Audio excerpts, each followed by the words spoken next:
अब देखिए जगत गुरु तत्वदर्शी संत रामपाल जी महाराज के मंगल प्रवचन। परम पिता परमात्मा पूर्ण ब्रह्म सारी सृष्टि के रचनहार कबीर परमेश्वर जी की असीम रजा से आप सभी पुण्यात्माएं परमात्मा की महिमा सुनने के लिए उपस्थित हुए हो। जब तक ये प्राणी सत्संग में नहीं आता तब तक इसको मनुष्य जीवन के लक्ष्य का ज्ञान नहीं होता। उससे पहले जैसे भी माहौल के अंदर वो पला है, जैसी भी क्रियाएं उसने देखी और सुनी है, जो भी ज्ञान उसको ग्रहण है, उसी को अंतिम मानकर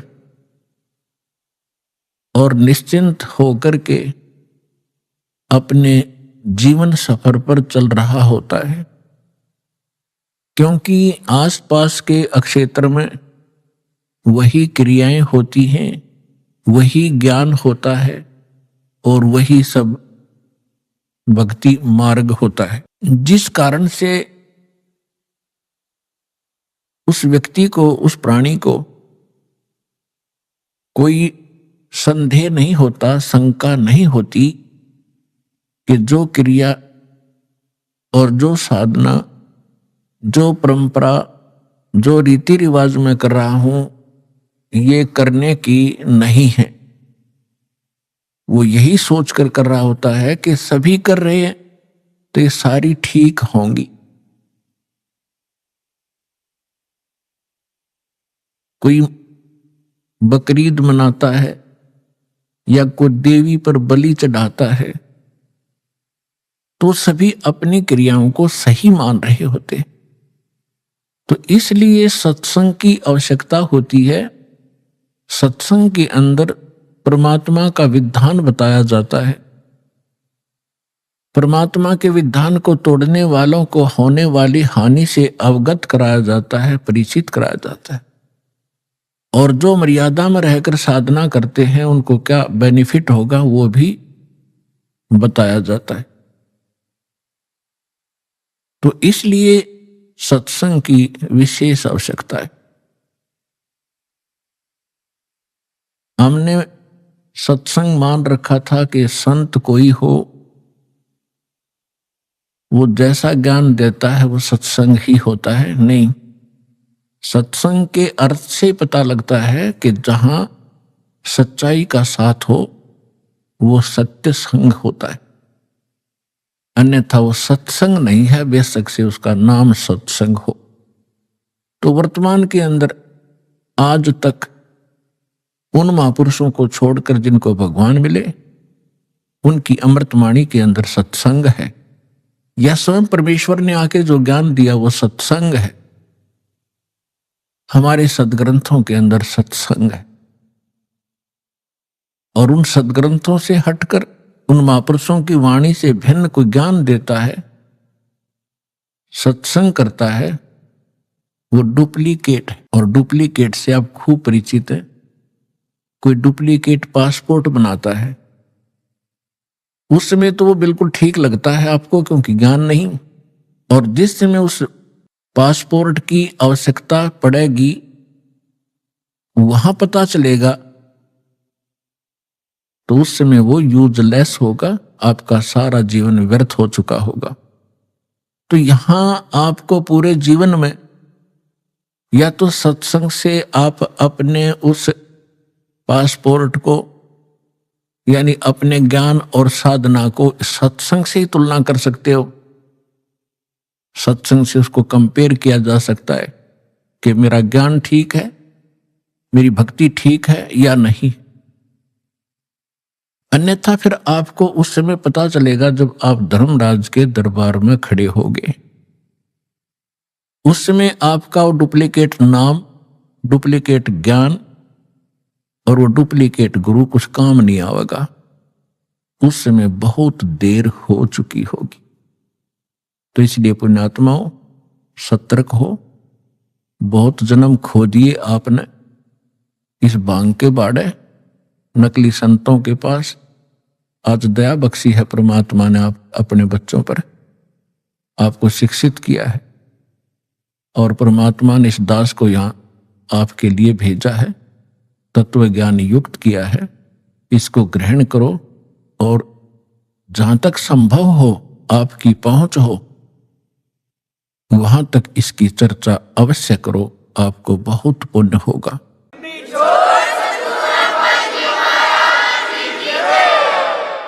जिस प्रकार जंगल में भटके हुए व्यक्ति को और कोई हाथ पकड़कर सही मार्ग पर लाकर खड़ा कर दे, कितना बड़ा उपकार होता है, इतना ही उपकार आपको होगा उन भटके हुए प्राणियों को जो काल के दूतों में फंसकर अपना जीवन नाश कर रहे हैं।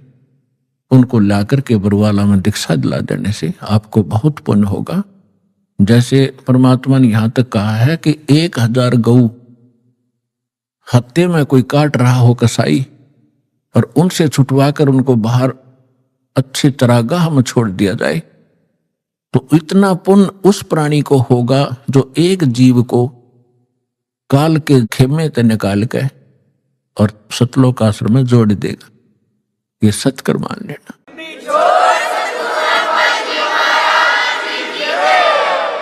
क्योंकि गलत साधना करके या भक्ति ना करके उस जीव को कितना कष्ट होना था भविष्य में। करोड़ों जीवन वो कुत्ते के भोगता, करोड़ों जीवन वो गधे के भोगता, लाखों जीवन वो कुत्ते कहीं पर और अन्य प्राणियों के भटकता, और फिर यहां आने के बाद उसका वो सारा झंझट समाप्त हो जाता। क्योंकि सतलोक आश्रम में सत्संग है और सतगुरु है, इन दोनों की आवश्यकता जीव को होती है। आपका सौभाग्य है कि आपको अब वो मनुष्य जीवन भी है, सत्संग और सतगुरु दोनों उपलब्ध है। अब विलंब ना करना, सबको समझाओ, आपका परम कर्तव्य बनता है। हम भी ऐसे भटक रहे थे, धक्के खा रहे थे, अब पता चल रहा पिछले जीवन में हमने क्या खट्या, कैसा जीवन नाश कर रहे थे, और खुश हो रहे थे क्योंकि कोई ये कहने वाला नहीं था कि तेरी दिशा गलत है, तेरा मार्ग गलत है, आप गलत जा रहे हो। कोई टोकने वाला नहीं था। तो तभी तो हमें सतर्क होना पड़ता है। कोई ये कहे तो इधर गलत जा रहे हो, तो विचार करना पड़ता बुद्धिमान व्यक्ति को, इसने कैसे कहा ये। तो विचार करेगा तो फिर वो उसको मार्ग को त्यागे भीगा। तो सत्संग में आने से क्या लाभ होता है? सतगुरु के उपदेश का लाया एक विचार, जय सतगुरु मिलते नहीं जाते नरक द्वार। नरक द्वार में दूत सब करते खेचातान, उनसे कभू ना छूटता फिर फिरता चारों खानी। चार खानी में भरमता कबहू ना लगता पार, सो फेरा सब मिट गया मेरे सतगुरु के उपकार।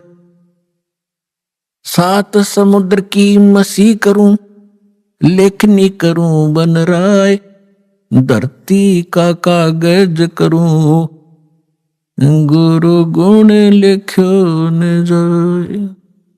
परमेश्वर ने अपनी महिमा बताने के लिए, आपको सही दिशा देने के लिए अधिक उदाहरण अपने ऊपर ही दिए हैं।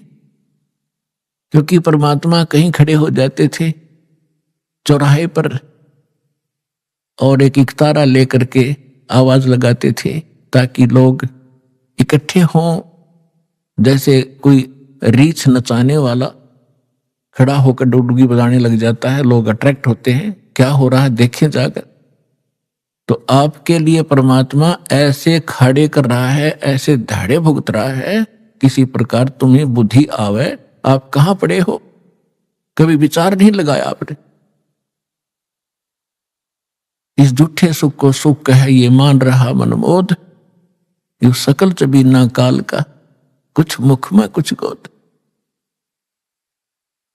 तो खड़े होकर कहा करते परमात्मा,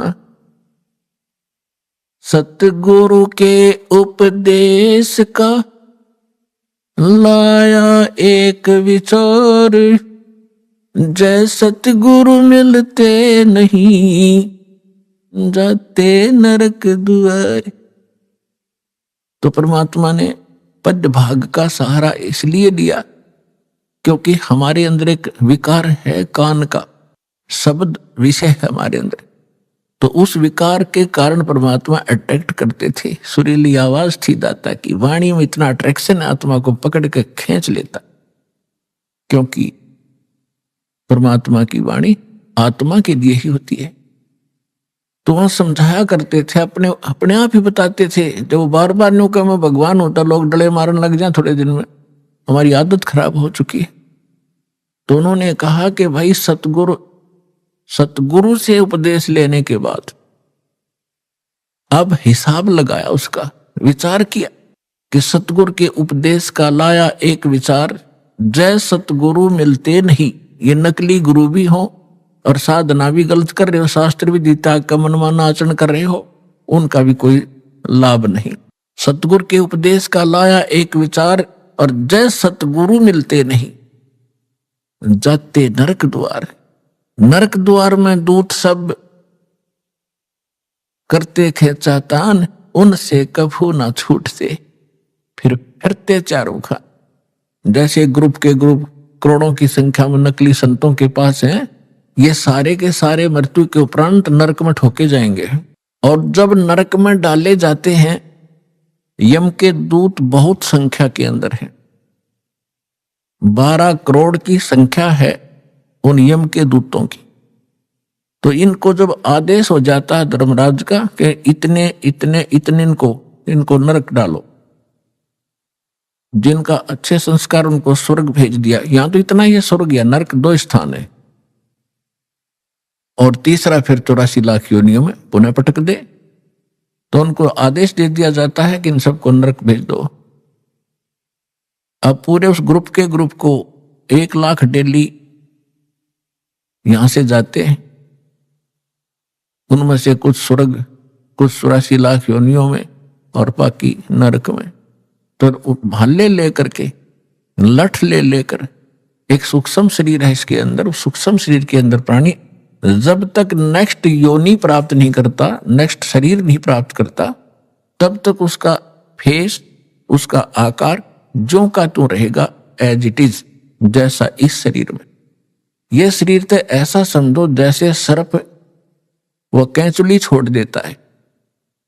सर्प ने कैंचुली छोड़ दी तो वह सर्प जैसी दिखा करे, लेकिन ओरिजिनल सर्प अन्य है। इसी प्रकार इसके अंदर एक शरीर और है, या ऊपर की कैंचुली है, ये कवर है आपका।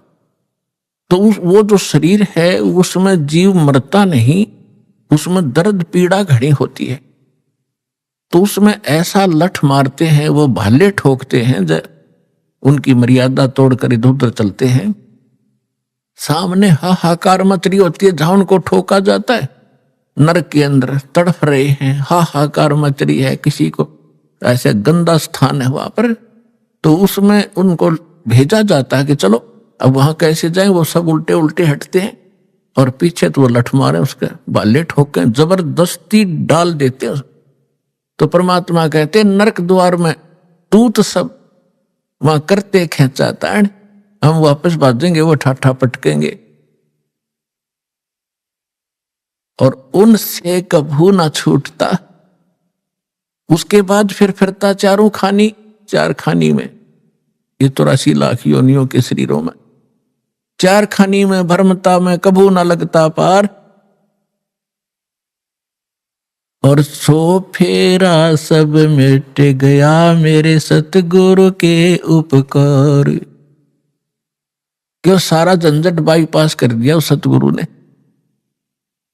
इतने दुख आपकी बला टलेगी इस सच्चे नाम को लेने से, कबीर परमात्मा की शरण में आने से, सतलोक आश्रम बरवाला में आकर दीक्षा ग्रहण कर। फिर परमात्मा कहते हैं ऐसे सतगुरु के फिर गुणगान क्या करूं। आप तो बालक हो, कोई दूसरी कक्षा का, कोई पहली कक्षा का, कोई वैसे सत्संग सुन करने के लिए आया है, लेकिन जब आप इस अध्यात्म ज्ञान से परिचित हो जाओगे, आपकी आंखों से आंसू पड़ा करेंगे। कोठी और कार होगी, मोटरसाइकिल होगी, कोई व्यवसाय बन गया छोटा सा, या कितने कोई अधिकारी लग गया, तो परमात्मा याद दिलाना चाहते हैं कि ये सुख तो थोड़े से दिन का है, 10-20 वर्ष का। रिटायर होने के बाद फिर उसकी आंख भी खुल जाती है, या क्या बनेगी तेरे साथ में है। कोई ड्राइवर भी ना मिलता है IAS IPS को, न्यू अंडे सैर सपट्टे करते हो पार्का में, ना घर के सुने, बहु गाड़ दे जाते ही सारी तनख्वाह बच्चे ले लें। क्योंकि जो बैटरी जब तक चार्ज रही, पिछले पुण्य थे तब तक तो वो खूब प्रभु पाक रहा था, और जब वो डिस्चार्ज हो गया, अगर चार्जर है नहीं, भक्ति ठीक करी नहीं, तो कहते हैं संशय शोक सराय में सूतक दिन राती, और जीवित जग में जूते पड़े फिर जम तोड़े छाती। इनके लिए यही बुरा हाल हो लेगा बुढ़ापे में। यहां जीवित जग में जूते पड़े और फिर जम तोड़े छाती, यम के दूत फिर आगे इनकी छाती तोड़ेंगे, इनको कूटेंगे गिर के, और फिर 84 लाख योनियों में ठोके जाएंगे। तो यहां परमात्मा कहते हैं 7 समंदर की मसीह करूं, लेखनी करूं बन राय, धरती का कागज करूं, गुरु गुण लिखो न जाए।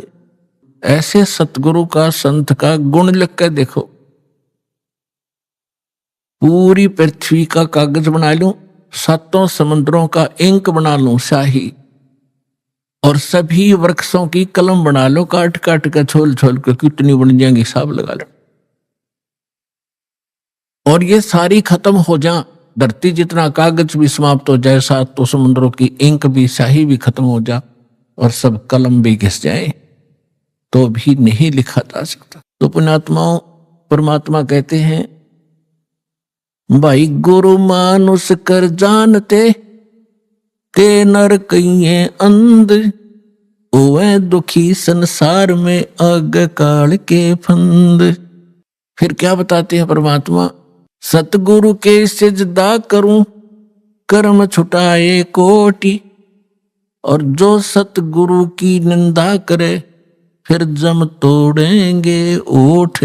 कि ऐसे महापुरुष ने, जिसने हमारे को कितने पापों से बचा दिया, बीड़ी शराब मांस तमाकू के अवगुण बताकर उनसे छुटकारा दिलवाया, और ऐसे अनमोल भगवान की पहचान कराई, और ऐसा अनमोल मंत्र दे दिया जो आज तक ऋषि महर्षि और ब्रह्मा विष्णु महेश के कान भी नहीं पड़ा।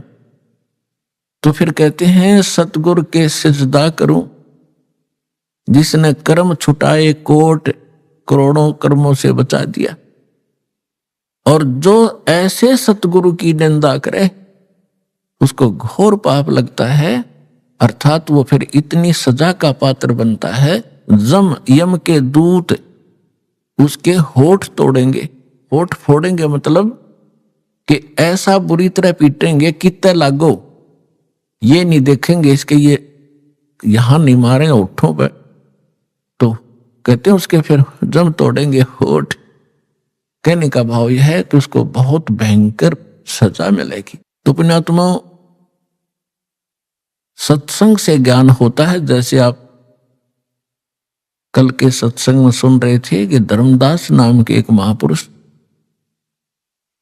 जैसा परमात्मा लीला करता है उस आधार से उनको मिले। परमात्मा की गुणों में लिखा है कि वो परमात्मा प्रत्येक युग में ऐसी लीलाएं करता है। सतलोक में रहता है, सचखंड में अविनाशी स्थान, शाश्वत स्थान पर रहता है, वहां उनका ठिकाना है। परमात्मा मनुष्य दृश्य। आज तक ये हमारे ऋषि महर्षि हमें ये निर्णय करके नहीं दे सके कौन तो भगवान है और कैसा उसका आकार है और कहाँ रहता है, उसके पाने का मंत्र कौन सा है, और जो ज्ञान आप दे रहे उसका प्रमाण कहाँ है। लोक वेद सुनाया करते, अपनी अपनी दंत कथा सुनाया करते, अपनी अपनी कह गए इस दुनिया के माँ, और बिन साहेब की बंदगी कहीं ठोर ठिकाना ना। तो पुण्यात्माओं, अभी तक हमारे को ये पता ही नहीं था कि भगवान वास्तव में है कौन। हम विष्णु जी की पूजा करते थे और फिर कहते थे ध्यान लगाते हैं, क्या देखा कि प्रकाश देखा। भगवान कैसा? भगवान निराकार है। फिर श्री विष्णु जी क्या है? हमारी बुद्धि बालकों जैसी थी, स्थिर नहीं थी, हमें पता ही नहीं था, क्योंकि हमें गुरु ऐसे मिले थे। तो परमात्मा कहते हैं, मां मुंडू उस संत की जिस तन संशय ना जावे। कहते इसे संत ने छोड़ दे तुरंत, जो शंका निवारण नहीं कर सकता सारी। तो आज तक हम जितने भी सत्संग सुना करते थे या अनुभव पढ़ा करते संतों के, उनसे संशय समाप्त नहीं होता था, लेकिन हम श्रद्धालु होने के नाते उनको पढ़ते ही रहते थे। तो परमात्मा का एक विधान है, परमात्मा उसी विधान अनुसार अपने सब कार्य करते हैं। परमेश्वर सतलोक में रहते हैं, जिसको गीता जी में शाश्वत स्थान कहा है, सनातन परमधाम कहते हैं। और वहां परमात्मा मनुष्य दृश्य है, एक सिंहासन पर विराजमान है। एक बहुत बड़ा गुम्बद है परमात्मा के ऊपर, बहुत बड़ा एक मंदिर नुमा आकार का, उसके सेंटर में परमात्मा का सिंहासन है। उसके ऊपर मुकुट धारण करके परमात्मा बैठे हैं और सिर पर श्वेत छत्र है दाता का। और वहां परमात्मा के एक रोमकूप में करोड़ सूर्य मिला दे, करोड़ चंद्रमा, इनकी रोशनी भी फीकी पड़े, इतना नूर है दाता का। यहां आते हैं तो शोभा को कम कर लेते हैं, हल्का तेज पुंज का शरीर बना लेते हैं, सरल करके आते। यदि वो इसी रूप में यहां आ जाए तो हमारी चरम दृष्टि देख नहीं सकती, जैसे उल्लू सूर्य को नहीं देख सकता। इसलिए परमात्मा एक अपने तेज पुंज का हल्का शरीर बनाकर आते हैं, और वो मनुष्य दर्श तो है ही है, अपने एज इट इज रूप में हमसे मिलते हैं, बातें करते हैं। लेकिन हमारे को ज्ञान गलत प्राप्त होता है, परमात्मा की डेफिनेशन गलत हमने ग्रहण कर रखी होती, इसलिए हम भगवान को निराकार मानते रहते हैं, उनको संत मान करके हरि कर देते थे। तो धर्मदास जी को सतगुरु मिले। पहले वो भी ऐसे भ्रमित थे, लोकवेद के आधार से साधना कर रहे थे। परमेश्वर कबीर साहब जी कहते हैं, जब आपको ये अध्यात्म ज्ञान होगा तो आप क्या कहोगे? पीछे लग गया जाऊं था मैं लोकवेद के साथ, रस्ते में सतगुरु मिले दीपक दे दिया हाथ। लोकवेद होता है दंत कथा, अक्षेत्रीय ज्ञान, जिस क्षेत्र में जैसी परंपराएं, जैसी साधना होती है, उसको लोक वेद कहते हैं। वो सबके मुंह पर चढ़ा हुआ होता है कि ये भगवान है, ये भगवान है। चाहे को किसी भी देव को पूज रहा है, या कोई मजार पूज रहा है, या किसी की यादगार पूज रहा है, उन्हीं को सत्य मान रहे हैं। तो परमात्मा कहते हैं कि हम पहले हमारे लिए कह रहे हैं, वो तो मालिक थे। जैसे दास पहले भगवान विष्णु जी का पुजारी था, और साथ में शंकर जी को भी पैरेलल आदर दिया करते थे। हनुमान जी का विशेष पुजारी था, और भी अपना जो परंपरागत देवता बाबा श्याम जी या नारी पूजा थी। तो ये लोक वेद के आधार से हम साधना कर रहे थे, ये यथार्थ भक्ति मार्ग और ज्ञान नहीं था। और जब ये मार्ग मिला परम पूज्य परमेश्वर के श्रेष्ठ आत्मा, पुण्य आत्मा स्वामी रामदेवानंद जी दास को मिले, उन्होंने दास को एक दीपक दे दिया तत्व ज्ञान रूपी, कि अब आप अंधेरे में भटक रहे हो, आपके पास कोई मार्ग नहीं है जिसकी रोशनी में आप ठीक चल सके। तो उस तत्व ज्ञान रूपी दीपक के रोशनी में दास फिर सीधा चला, तो आज सफलता मिली। तो परमात्मा कहते हैं, पीछे लगा जाऊं था मैं लोक वेद के साथ, रस्ते में सतगुरु मिले। और यो तत्व ज्ञान रूपी दीपक टॉर्च दे दी, लालटेन दे दी, किसकी रोशनी में चल, गड्ढों में मत गिर। यहां परमात्मा कहते हैं कि धर्मदास जी को परमात्मा मथुरा में मिले, वहां उनको टॉर्च दे दी, दीपक दे दिया, उसके बाद उनकी दिशा बदल गई। तो इसी प्रकार कल आपको सत्संग में सुनाया गया था कि धर्मदास जी को परमात्मा मिले, लेकिन हमारे अंदर इतना खचड़ा भर गया है ये अज्ञान का, ये जल्दी से समाप्त नहीं होता।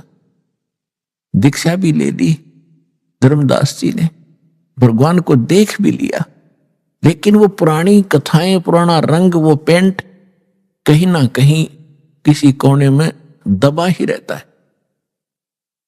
एक दिन धर्मदास जी ने प्रश्न किया कि हे परमेश्वर, अक्षमा करना अपने किंकर को, मैं पामर प्राणी हूं, लेकिन दाता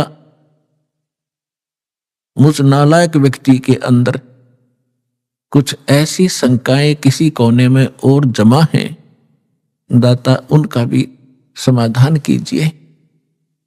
परमेश्वर ने कहा, बोल भाई, जब तक शंका तेरी समाप्त नहीं होगी तू भक्ति खाक करेगा। उसने कहा, भगवान देखो, आप कहते हो कि भगवान विष्णु, भगवान कृष्ण, भगवान श्री राम, इनमें कोई शक्ति नहीं थी, ये कोई कुछ नहीं कर सकते। हमने कथाएं सुनी अपने पहले वाले गुरुओं से कि भगवान श्री कृष्ण ने मोर ध्वज के पुत्र ताम्र ध्वज को आरे से दो फाड़ करवा के चिरवा के मृत्यु को प्राप्त हो गया था, उसको जीवित कर दिया भगवान। अब ये बात मेरे गले नहीं उतर रही, क्या उनमें शक्ति नहीं थी? भगवान श्री कृष्ण ने, सुदामा उसका मित्र था, दारिद्र बहुत घना था, उसमें बहुत ही निर्धन व्यक्ति था, क्लास फेलो था उनका। एक दिन उनके पास गया जब वो द्वारका के राजा थे, और भगवान 2 मुट्ठी चावल खा के और उसका सुंदर महल बना दिया और घना धन दे दिया उसको। परमात्मा बोले, ठीक है बच्चा, पहले तो आप लोग इतने भावुक हो कि सुनते नहीं ध्यान से। परमेश्वर ने कहा कि मैं ये नहीं कह रहा कि ब्रह्मा विष्णु महेश में कोई शक्ति नहीं, ये कुछ नहीं कर सकते। परमात्मा कहते थे कि तुम इनको समर्थ मानते थे, कि ये समर्थ भगवान है, सारी सृष्टि के रचनहार हैं, ये अजन्मा है, इनकी मृत्यु जन्म नहीं होता, इनके कोई माता पिता नहीं। तो वो तेरे रूबरू कर दिया, इनके माता पिता हैं, इनकी जन्म मृत्यु होती है, जिनकी जन्म मृत्यु होती है वो सक्षम कैसे होगे? तो परमात्मा ने कहा कि जैसे एक स्टेट के प्रांत के मंत्री में जो शक्ति होती है वो शक्ति होती है, लेकिन वो प्रधानमंत्री नहीं होता, प्रधानमंत्री जैसी पावर नहीं रखता।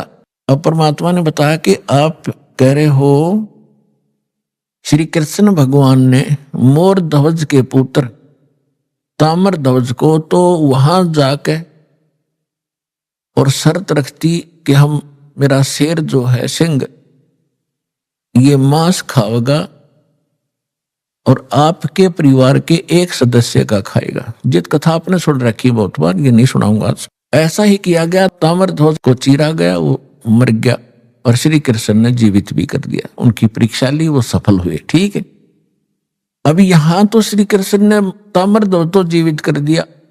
जब महाभारत के युद्ध में उसकी बहन सुभद्रा का पुत्र अभिमन्यु युद्ध में मारा गया, चक्रव्यूह में, सुभद्रा रोए, 5 पांडव रोए, उनका कुल नाश होए, और श्री कृष्ण रोए बैठ के, तब वो क्यों नहीं जीवित कर सके अभिमन्यु को?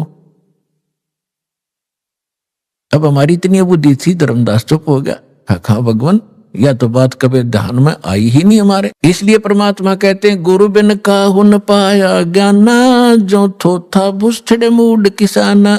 तुम थोथा भूषड़ रहे थे अभी तक, और सारे तुम्हारे गुरु सिर पैर तानी कथा सुना दे राम बिलनी की, बस खाई रोटी जाओ जय बोलो। ये कोई कहानी थी? ये कोई ज्ञान था तुम्हारा? तो परमात्मा से धर्मदास जी ने पूछा कि भगवान फिर कारण क्या था? कारण ये था कि ताम्र ध्वज की आयु शेष थी, और इतनी शक्ति ये रखते हैं, ये तो ऋषि महर्षि रखते हैं। ऐसी तो गोरखनाथ जी अपने गुरु मच्छंद्रनाथ का हुका हुआ शरीर अस्थियां उठा के और उसको जीवित कर